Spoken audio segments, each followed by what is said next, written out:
ভোটের আগে নাম বদল কেরলের। ভোটের আগে কেরলের নাম পরিবর্তন। কারা দিল কেরলের নাম পরিবর্তনের প্রস্তাব?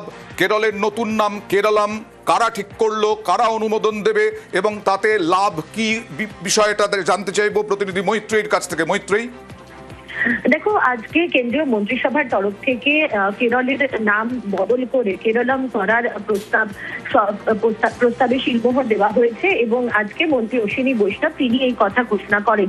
তিনি জানান যে বারবার করে সাংস্কৃতিক দিক থেকে কেরলের মানুষের কাছ থেকেই এই দাবি আসছিল যে কেরলের উচ্চারণ কেরলম হওয়া উচিত এবং সেই কারণে কেরল রাজ্যেরও নাম হওয়া উচিত কেরলম।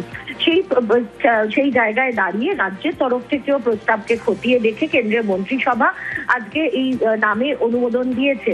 তবে এরপরেও কিন্তু বেশ কিছু পদক্ষেপ বাকি রয়েছে বলেই আজকে জানিয়েছেন কেন্দ্রীয় মন্ত্রী অশ্বিনী বৈষ্ণব। তিনি জানাচ্ছেন যে এরপর কেরালা বিধানসভা থেকে এই প্রস্তাব পাস হবে এবং তারপর একটি বিল আকারে সংসদে সেটিকে আনা হবে। এবং এই প্রশ্ন কি উঠছে যে কেরলে বারবার আবেদনেও পশ্চিমবঙ্গের নাম বদল নয়, কিন্তু কেরলের নাম বদলে সায়?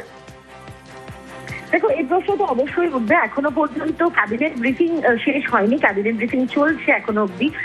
বিভিন্ন প্রকল্পের বিষয়ে আজকে জানাচ্ছেন যে ক্যাবিনেট বৈঠকের পর, সাধারণত মন্ত্রিসভার বৈঠকের পর যা যা সিদ্ধান্ত হয়েছে সেই সমস্ত সিদ্ধান্তের কথা জানানো হয় ক্যাবিনেট ব্রিফিং এ।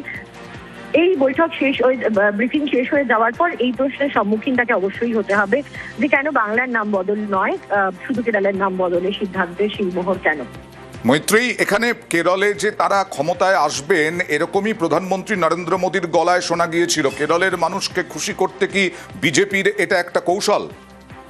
দেখো, নিঃসন্দেহে এটা একটা কৌশল হতেই পারে। তার কারণ যদি কেরলের বর্তমান রাজনৈতিক পরিস্থিতি দেখা যায় তাহলে দেখা যাবে যে শবরীমালা রায়ের যে পুনর্বিবেচনা করা এবং সেক্ষেত্রে কেন্দ্রের সায় দেওয়া, সেই যে পুরনো রায় ছিল সেই রায়কে পুনর্বিবেচনা করার ক্ষেত্রে কেন্দ্রের সহমত হওয়া, যেখানে তার আগের বার যখন চূড়ান্ত রায় বেরিয়েছিল সেই সময় কেন্দ্র কিন্তু কোনো রায় দেওয়ার থেকে, কোনো মতামত দেওয়া থেকে বিরত ছিল, কিন্তু এবার তারা সহমত পোষণ করেছে। অন্যদিকে কেরলের যে রাজনৈতিক পরিস্থিতি রয়েছে সেখানে দাঁড়িয়ে প্রধানমন্ত্রী সেখানে উপস্থিত হওয়া এবং সেখানে জয়ী হওয়ার বিষয়ে তার বক্তব্য রাখা যে কেরল তারা জয় করবেনই এবং এখন দাঁড়িয়ে কেরলের জন্য তার নাম বদল করে দেওয়া, যেটা দীর্ঘদিনের কেরালার দাবি ছিল।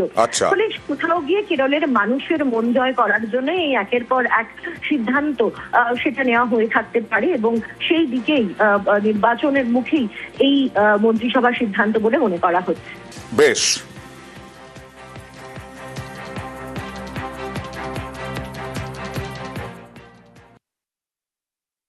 कैबिनेट ने जो महत्वपूर्ण फैसले लिए आज, उसमें सबसे पहला फैसला लिया है केरला का नाम परिवर्तन करके केरलम